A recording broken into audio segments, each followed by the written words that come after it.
Bonjour everyone, Michael here with Offshore Citizen. I'm here in Paris once again. I'm here for ETHCC, which is the Ethereum conference, DeFi week, and yeah, we're here to promote or host an event, I guess, for a project that I helped to co-found and just to meet some interesting people. So anyway, we're going to talk today about a very interesting subject, which is maybe fitting being in France, and that is, can you live in a high-tax country without paying taxes?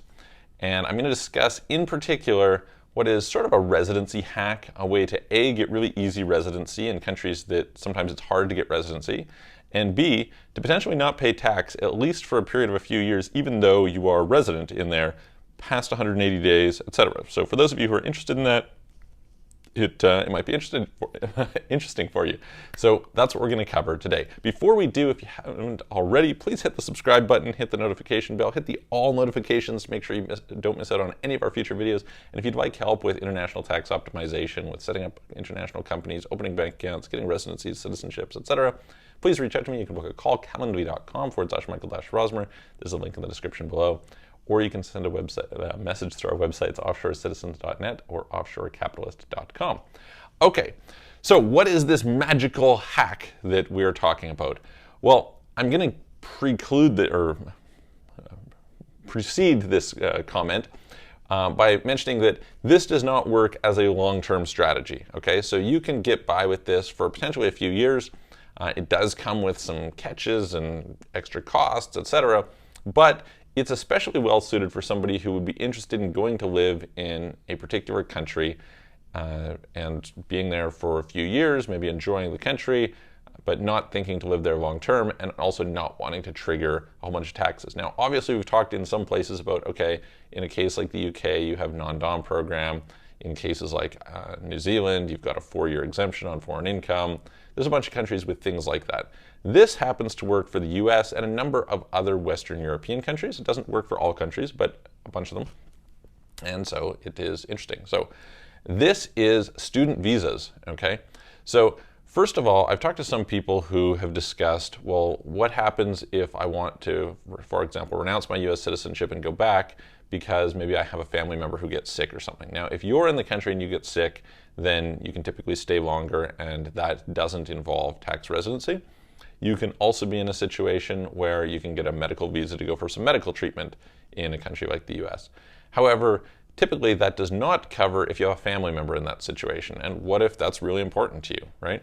Now, of course, you could try and go back and stay there until your visa expires. You could go back and you could end up triggering tax residency, etc.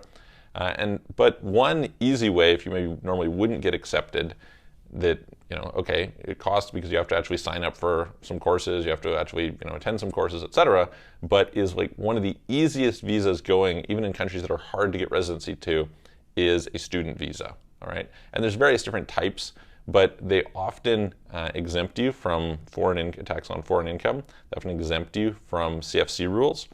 And so it's pretty excellent, actually, for people who are interested in going down that path. So this, for example, in the US, there's something called the J visa. There's a few, like I said, there's a few different options, but this is potentially really nice. Now, as mentioned, you can't really drag this on in perpetuity. There is certainly a cost in terms of your time, but maybe you kind of want to study, right? Maybe you're in a position where you say, hey, listen, I don't mind taking some courses, learning a little bit, doing some networking, etc. And so this could be pretty great. I know somebody who wanted to come and live in France for a year, right? They said, hey, listen, I'd love to live in Paris for a year, see what it's like, etc.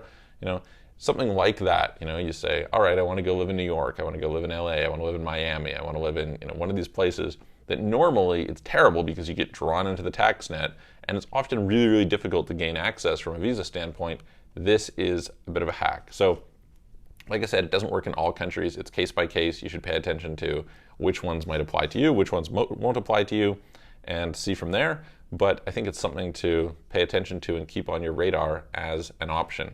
Certainly there are cases when on the opposite side, maybe nothing to do with tax, but we have clients who are interested in gaining access to a certain country and they don't meet some other visa criteria. Sometimes what you can do is you can get a student visa, go and attend for whatever period of time, and there's sometimes restrictions on what kinds of courses you can take, etc. but you can utilize that to then pivot into another visa. And this is another thing that often happens. For example, countries like Canada try and keep the people who come there for education. So it's often a really good way to get certain people in. Again, it doesn't work for everybody, but is something that you should keep on your radar. So I hope that helps. If you have any questions, put them in the comments below. If you'd like help with this, reach out to me, book a call, calendly.com, and I'm going to look forward to seeing you guys on the next video.